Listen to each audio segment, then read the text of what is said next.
Hello guys, welcome back to my channel. तो दोस्तों, मैं आप सभी के लिए लेकर आ गई हूँ एपिसोड 5 की हिंदी एक्सप्लेनेशन। तो चलिए दोस्तों, देरी न करते हुए एपिसोड और वीडियो की शुरुआत करते हैं। तो एपिसोड 5 की शुरुआत में हम देखते हैं जहाँ पे मिन्यूही को जो है हॉस्पिटल से कॉल आता है।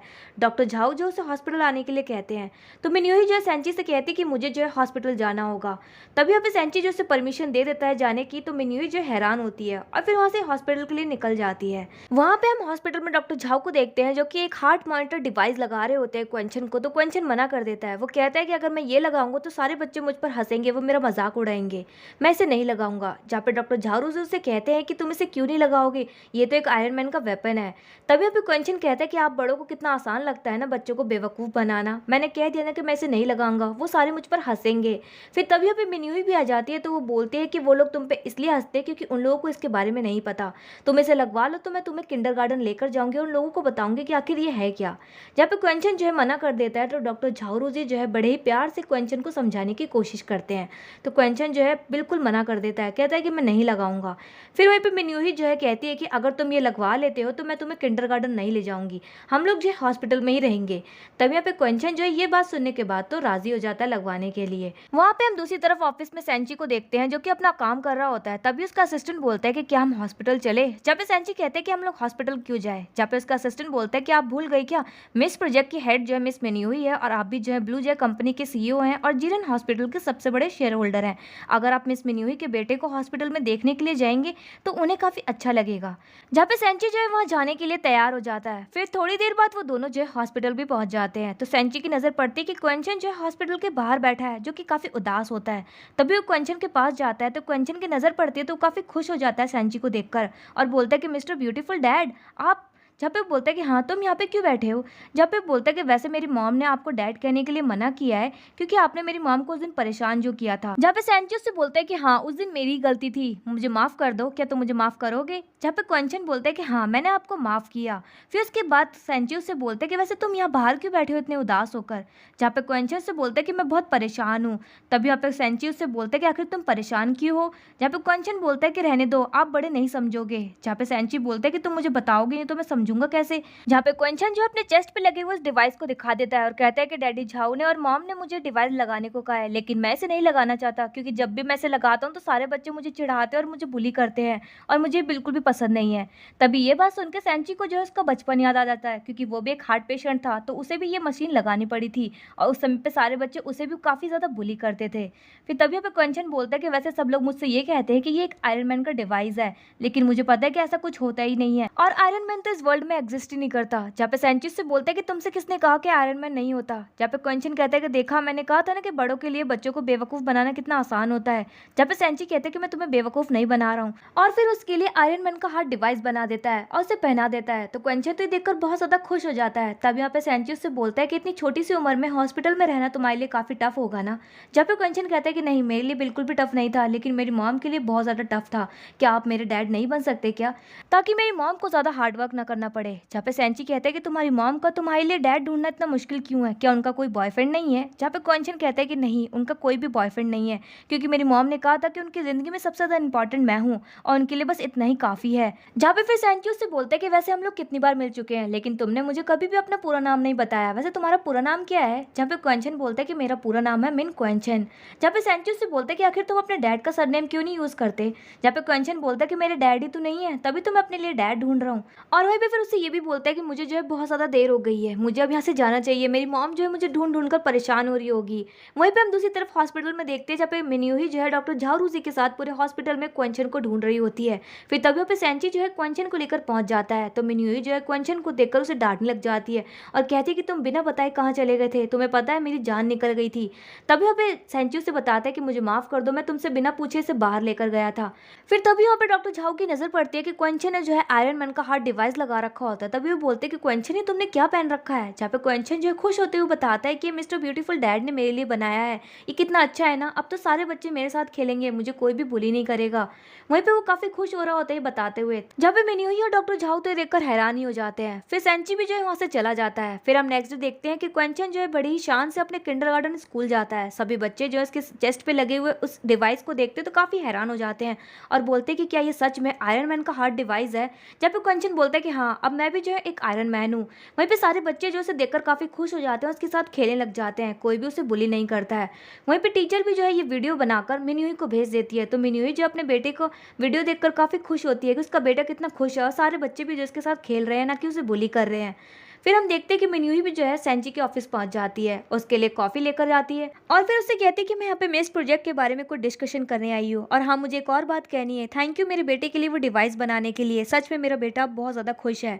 फिर तभी वहाँ से जाने लग जाती है तो सेंची जो उसे कुछ बात कहने के लिए रोक लेता है।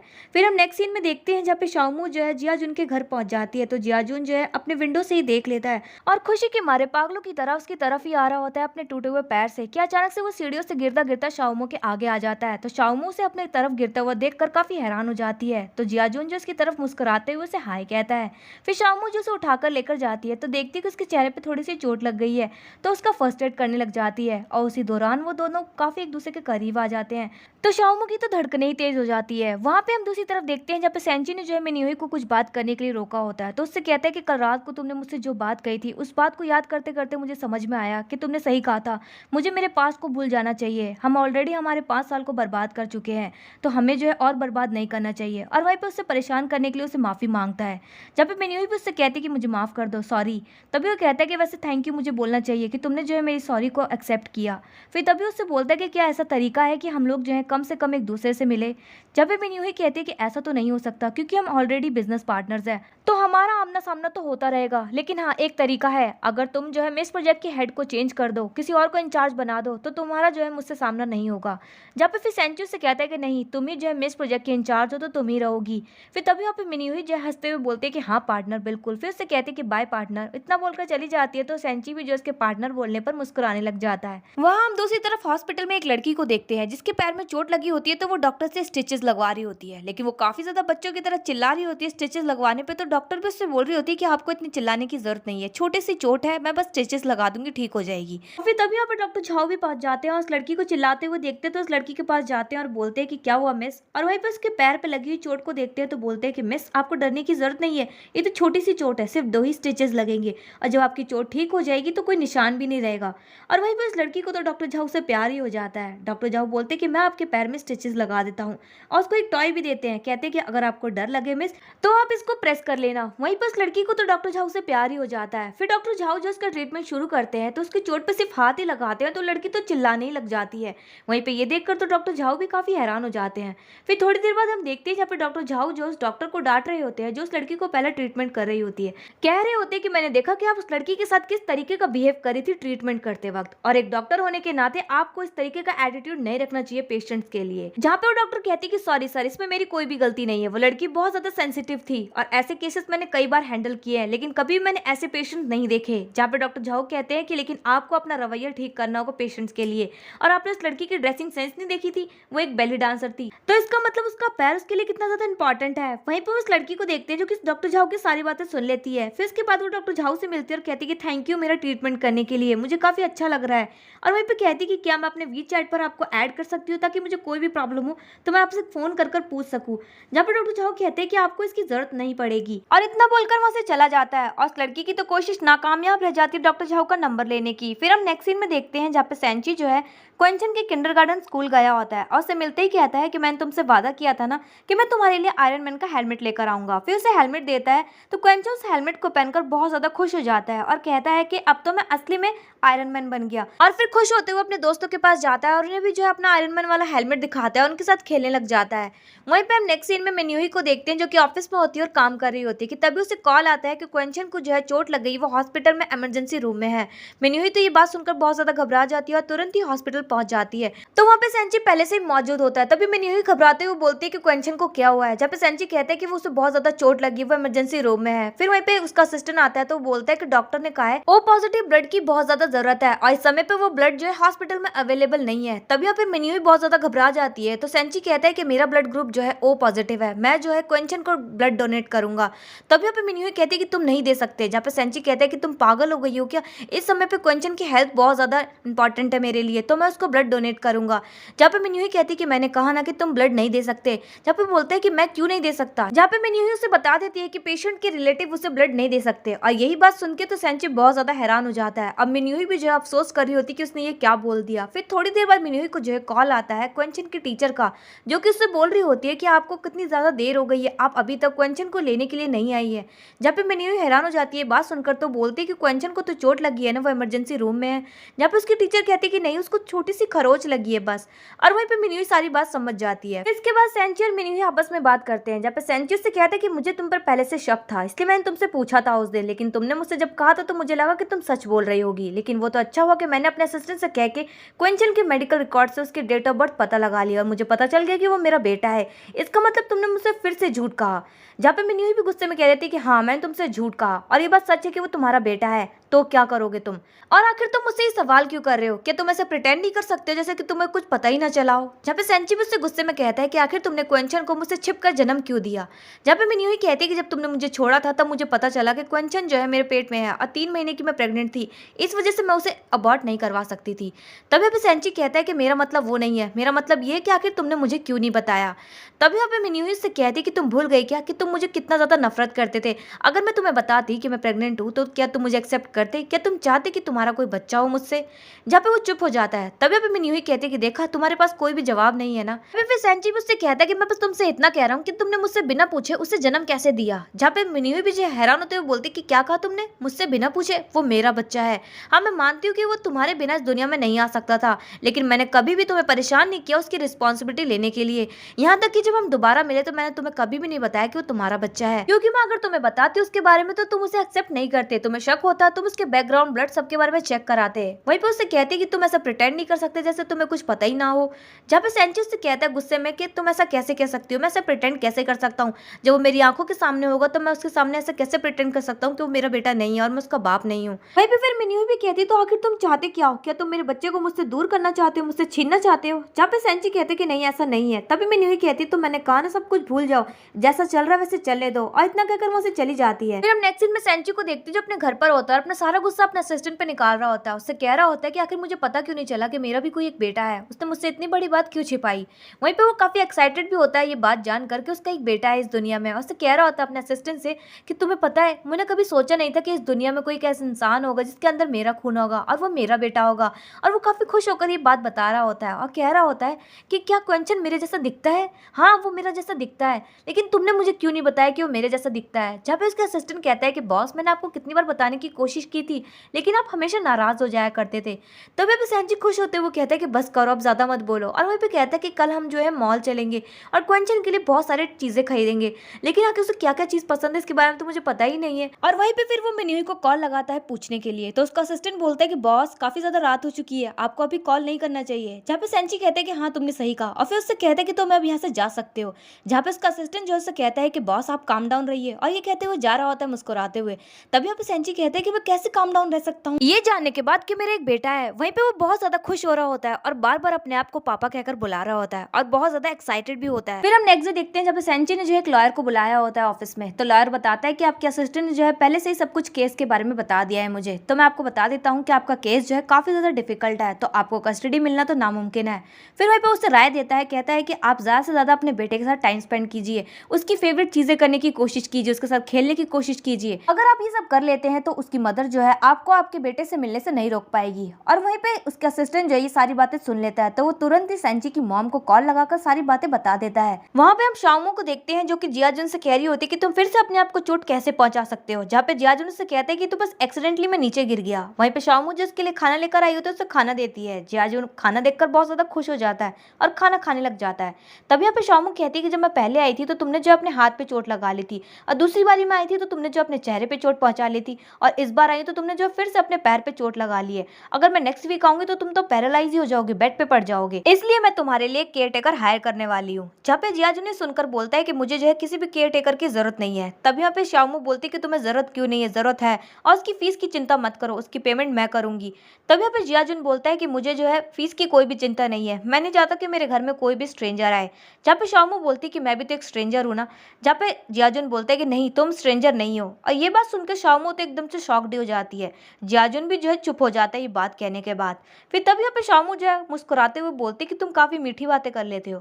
फिर तभी यहाँ पे बोलती चलो अच्छा, अपने दोस्तों का नंबर मुझे दो, मैं उनसे कहूंगी कि वो तुम्हारा ख्याल रखेंगे। जहाँ पे जियाजुन कहता है कि नहीं, वो बहुत ज्यादा बिजी है और मैं उन्हें परेशान भी नहीं करना चाहता हूँ। हूँ। जहाँ पे फिर शाओमू जो है अचानक से जियाजुन से कह देती है कि ठीक है, अब से तुम मेरे घर रहना। जहाँ पे ये बात सुनने के बाद तो जियाजुन के मुंह में खाना ही अटक जाता है, वो काफी ज्यादा शॉक्ड हो जाता है। फिर इसके बाद हम नेक्स्ट सीन में देखते हैं जहाँ पे शाओमू जो है जियाजुन को अपने घर लेकर पहुंच जाती है। शाओमू का घर तो बहुत ज्यादा गंदा पड़ा हुआ होता है, सारी चीजें जो है इधर से उधर फैली हुई होती है। वहीं पे शाओमू को जो है थोड़ी सी एम्बेरसमेंट फील हो रही होती है। फिर तभी वो जियाजुन को जो अपना घर दिखाती है, उससे कहती है कि अपना ही घर समझो, और उससे कहती है कि नीचे वाला कमरा जो है तुम्हारा है और ऊपर वाला कमरा मेरा है। फिर हम नेक्स्ट सीन में देखते हैं जहाँ पे मिन्यूही जो है ऑफिस से अपने घर पहुंच जाती है। वो जैसे अपने घर का दरवाजा खोलती है तो उसके घर का दरवाजा और कोई नहीं सेंची खोलता है। सेंची को अपने घर के दरवाजे पर देखकर काफी हैरान हो जाती है, तुरंत ही दरवाजा बंद कर देती है और फिर सोच रही होती है कि शायद से ओवर टाइम करने की वजह से उसे जो है सेंची नजर आ रहा है। वो मुस्कुरा रही होती है। फिर से अपने घर का दरवाजा खोलती है तो सेंची दरवाजा खोलता है, तो सेंची को देखकर वो बहुत ज्यादा हैरान हो जाती है। तब सेंची उससे बोल रहा होता है कि घूरना बंद करोगी, घर के अंदर आ जाओ, और सेंची फिर घर के अंदर चला जाता है। तो वहीं पे फिर मिन्यूही जो ये देखकर हैरान हो जाती है, तुरंत ही भागी हुई अपने घर के अंदर जाती है। तो वो देखती है कि सेंची का जो है सामान रखा हुआ है इसके घर में, और वहीं पे वो देखती है कि सेंची जो है क्वेंचन के साथ खेल रहा है, और क्वेंचन भी जो है सेंची के आ जाने से बहुत ज्यादा खुश है। फिर तभी वहाँ पे मिन्यूही से बोलती है कि तुम यहाँ पे क्या कर रहे हो। जहाँ पे फिर सेंची उसे बताता है कि पहली बात तो ये कि मैं यहाँ पे रहने के लिए आया हूँ, और दूसरी बात ये कि देखो हम दोनों ने जो है मैचिंग टी शर्ट्स पहन रखी है, बताओ हम दोनों कैसे लग रहे हैं। वहीं पे मिन्यूही को जो ये देखकर बहुत ज्यादा गुस्सा आता है। तभी उसका हाथ पकड़ के उसे ले जाती है और बोलती है कि तुम क्या पागलपंतियां कर रहे हो, तुम मुझे बताओ कि तुम यहाँ पे क्या कर रहे हो। जहाँ पे फिर सेंची उससे बोलता है कि तुम देख नहीं रही हो क्वेंचन यहाँ पे खड़ा हुआ है, अगर वो हमें ऐसे लड़ते हुए देखेगा तो उसके ऊपर क्या असर पड़ेगा। जहाँ पे फिर मिन्यूही जो है क्वेंचन को कमरे में जाने के लिए कहती है। फिर इसके बाद वो सेंची से कहते हैं कि अब बताओ तुम यहाँ पे क्यों आए हो। जहाँ पे सेंची उससे कहते हैं कि मैंने तुम्हें बताया ना कि मैं यहाँ पे रहने के लिए आया हूँ। वहीं पे फिर मिन्यूही कहती है कि मैं इसके लिए कभी भी अग्री नहीं करूंगी। जहाँ पे फिर सेंची उससे बोलता है ठीक है, फिर क्वेंचन को मेरे साथ रहने के लिए भेज दो। जहाँ पे फिर वो कहती है कि क्या तुम सपने देख रहे हो। जहाँ पे फिर सेंची मिन्यूही से कहता है कि रीजन चाहे कुछ भी क्यों ना हो मुझे ना बताने के, लेकिन है तो वो मेरा ही बेटा ना, और ये जानने के बाद कि वो मेरा बेटा है तो मैं उससे दूर कैसे रह सकता हूँ, और हम कई सालों से एक दूसरे से दूर थे, इसलिए मैं उसके साथ टाइम स्पेंड कर सारी कमियों को पूरा करना चाहता हूँ। जहाँ पे फिर मिन्यूही जो है कहती है कि ठीक है, हाँ मैं मानती हूँ कि वो तुम्हारा बेटा है, तो इसलिए वो जो उसे ऑफर देती है, कहती है कि ठीक है तुम हफ्ते में एक बार उसे मिलने आ सकते हो। जहाँ पे सेंची उसके लिए मना कर देता है। तभी मिन्यूही उसे दूसरा ऑफर देती है, ठीक है तुम 2 दिन मिलने आ सकते हो। जहाँ पे सेंची इसके लिए भी मना कर देता है। तो मिन्यूही कहती है कि ठीक है फिर तुम 2 दिन 3 घंटे के लिए मिलने आ सकते हो। जहाँ पे फिर सेंची इसके लिए भी मना कर देता है और सामने से खुद ऑफर देता है, कहता है कि तुम जो है क्वेंचन को 1 महीने के लिए मेरे साथ रहने के लिए भेज दो। जहाँ पे मिन्यूही इसके लिए मना कर देती है, तो सेंची उसे दूसरा ऑफर देता है और कहता है कि ठीक है 15 दिन। जहाँ पे मिन्यूही इसके लिए भी मना कर देती है, तो सेंची कहता है तुम भी भूल जाओ कि मैं इस घर से जाने वाला हूँ। जहाँ पे मिन्यूही को गुस्सा आ जाता है तो कहती है मेरा बेटा है और तुम जो है मेरे घर में नहीं रह सकते हो, और नहीं तुम मेरे बेटे को मुझसे छीन सकते हो, इसके लिए चाहे तो मैं पुलिस को भी कॉल लगा सकती हूँ। जहाँ पे फिर सेंची उससे सीरियस होते हुए बोलता है कि देखो मिन्यूही, मैं यहाँ पे तुम्हें परेशान करने के लिए नहीं आया हूँ, मैं यहाँ पे सिर्फ क्वेंचन के लिए आया हूँ, उसके साथ टाइम स्पेंड करने के लिए आया हूँ। मैं मानता हूँ कि तुम बहुत ही अच्छी माँ हो, तुम उसकी केयर बहुत ही अच्छी तरीके से कर सकती हो, लेकिन एक कमी जो तुम कभी भी उसकी पूरी नहीं कर सकती हो वो है मेरी कमी। एक बाप की कमी तुम कभी भी पूरा नहीं कर सकती हो, उसे सिर्फ मैं ही पूरा कर सकता हूँ। फिर तभी अभी मिन्यूही जो इसकी ये बात सुनकर मान जाती है और कहती है कि ठीक है, अगर तुम क्वेंचन के लिए सब कर रहे हो तो ठीक है, तो हमें जो है क्वेंचन की भी राय लेनी जरूरी है, क्यों ना हम क्वेंचन से ही पूछ ले। फिर वहीं पे क्वेंचन भी जो है कान लगाकर सारी बातें सुन लेता है। तभी वो तुरंत ही भागा हुआ आ जाता है और फिर मिन्यूही जो है क्वेंचन से बोलती है कि क्या तुम चाहती हो कि तुम्हारी ब्यूटीफुल डैड हमारे साथ इस घर में रहे। जहाँ पे फिर मिन्यूही जो है क्वेंचन की तरफ देखकर उसे गर्दन हिलाकर मना करने के लिए कहती है। वहीं पे सेंची भी जो है गर्दन हिलाकर हाँ करने के लिए कहता है। तो क्वेंचन जो है दोनों की तरफ देख रहा होता है। वहीं पे दोनों की नजरें जो है क्वेंचन पर होती है। तो क्वेंचन तो भागा हुआ अपने ब्यूटीफुल डैड के पास जाता है और कहता है कि हाँ मैं चाहता हूँ कि मेरे ब्यूटीफुल डैड हमेशा मेरे साथ रहे और हमेशा ये मेरे साथ खेले। और वहीं पे ये देखकर तो मिन्यूही बहुत ज्यादा हैरान हो जाती है और सेंची बहुत ज्यादा खुश हो जाता है अपने बेटे के साथ। और फिर इसके बाद मिन्यूही सेंची को क्वेंचन के रूम में लेकर जाती है। तो उससे कहती है कि तुम्हारी लग्जरी रूम की तरह बड़ा तो नहीं है, लेकिन हाँ छोटा रूम है, अगर तुम एडजस्ट नहीं कर पाओ तो तुम जो है इस घर को छोड़कर जा सकते हो। जहाँ पे सेंची कहता है हंसते हुए कि ऐसे छोटी मोटी प्रॉब्लम जो है मुझे इस घर से नहीं निकाल सकती है। और फिर वो जो है उसके बिस्तर पर जाकर सो जाता है। फिर रात हो जाती है तो सेंची को जो है काफी बेचैनी हो रही होती है, उसे नींद नहीं आ रही होती है। तभी वो जो अपने रूम से बाहर निकल जाता है, हॉल में जो है रखी हुई चीजों को देखने जाता है। तो वहीं पे क्वेंचन की कुछ बचपन की तस्वीरें रखी होती है, तो उन्हें देखकर मुस्कुराने लग जाता है और फिर एल्बम खोल कर देखने लग जाता है। वहीं पे मिन्यूही भी जो है जागी हुई होती है तो रूम से बाहर आ जाती है। तो सेंची जो उसकी आवाज सुनकर छिप जाता है। वहीं पे मिन्यूही भी जो है छिपाते हुए क्वेंचन के रूम में जाती है, ये देखने के लिए कि सेंची जो है सो रहा है फिर जाग रहा है। वो जैसी रूम में ताका झाकी करती है तो देखती है कि सेंची अपने बिस्तर पे है ही नहीं। ये देखकर वो काफी हैरान हो जाती है और आवाज भी मारती है और फिर हॉल में चेक करने के लिए आती है तो सेंची तो स्लाइडर पे बैठा हुआ होता है। मिन्यूही सेंची को स्लाइडर पे बैठे हुए देखकर काफी ज्यादा डर जाती है। और दोस्तों यहीं पर एपिसोड 5 की एंडिंग हो जाती है। तो दोस्तों मैं मिलूंगी मेरे नेक्स्ट वीडियो में एपिसोड 6 की हिंदी एक्सप्लेनेशन के साथ। आपको इस एपिसोड की हिंदी एक्सप्लेनेशन कैसी लगी कमेंट बॉक्स में कमेंट करके जरूर बताएं। चैनल पर नए सब्सक्राइब करें, वीडियो को लाइक करना ना भूलें। And thanks for watching my video.